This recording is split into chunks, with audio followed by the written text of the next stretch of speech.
အိတ်ဆိုတာပစ္စည်းထည့်ဖို့အတွက်ပဲမဟုတ်ပါဘူး။သင်ရဲ့ body shape ကိုပါပြောင်းလဲပေးနိုင်ပါတယ်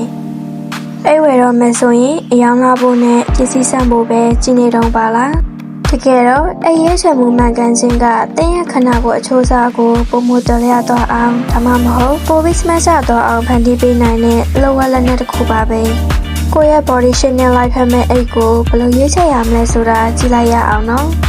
နံပါတ်1အရက်အမောင်းတဲတော်ရဲ့ကျူမင်းများအတွက်ခန္ဓာကိုယ်တေးသွယ်ပြီးအရက်အမောင်းတဲတော်ရဲ့ကျူမင်းတွေအနေနဲ့အိတ်အကြီးကြီးတွေကိုရှောင်သင့်ပါတယ်။အိတ်အကြီးကြီးလွယ်တာကတင့်ရဲ့ကိုယ်လုံးလေးကိုအိတ်ထဲမှာညှုပ်သွားစေပြီးရှင်းရင်စက်ထက်ပိုသေးသွားလို့ထင်ရစေလို့ပါ။အိတ်အလက်စားဂျာမမဟုတ်လက်ကရင်အသေးလေးတွေကိုလွယ်တာကတင့်ရဲ့ခန္ဓာကိုယ်ကိုပိုပြီးပေါ်ပါတော်လျာကအရက်ပိုရှိသလိုမြင်ရစေပါတယ်။နံပါတ်2ကိုယ်လုံးအနေငယ်ထွားတဲ့ကျူမင်းများအတွက်ခန္ဓာကိုယ်အချိုးအစားခက်ထွားရှိသူတွေကကြောက်တိကြောက်ပတ်အိတ်တွေကိုရှောင်ပြီးပုံစံခိုင်ခိုင်မာမာရှိတဲ့အိတ်တွေကိုရွေးချယ်သင့်ပါတယ်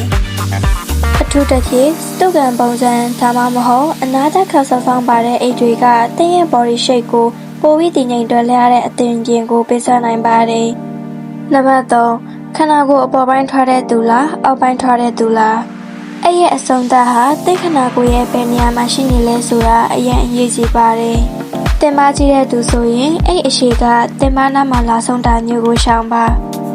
အဲ့အဆုံးသတ်ကခါးနာမှာရှိနေတဲ့ပခုံးနဲ့အိတ်လွေးတွေကပိုးလိုက်ဖက်ပါတယ်ပခုံးနဲ့ရင်ဘတ်ထွားတဲ့သူဆိုရင်ကျိုးရှိရှိနဲ့ crop body အိတ်မျိုးတွေကတင့်ကိုပိုးပြီးအချိုးအစားကျစီမှာပါအိတ်ဝယ်တဲ့အခါမှန်ထဲမှာကိုယ့်ရဲ့တကူလုံးအတွင်တင်ကိုအိတ်နဲ့အတူရှင်းကြည့်ဖို့မမေ့ပါနဲ့နော်အိတ်တလုံးကတင့်ကိုယုံကြည်မှုအပြည့်နဲ့လာပါစေနိုင်တယ်လို့မှားယွင်းတဲ့ရည်ချယ်မှုကတင်းရဲ့ fashion ကိုအားနဲ့သွားစေနိုင်လို့ပါပဲ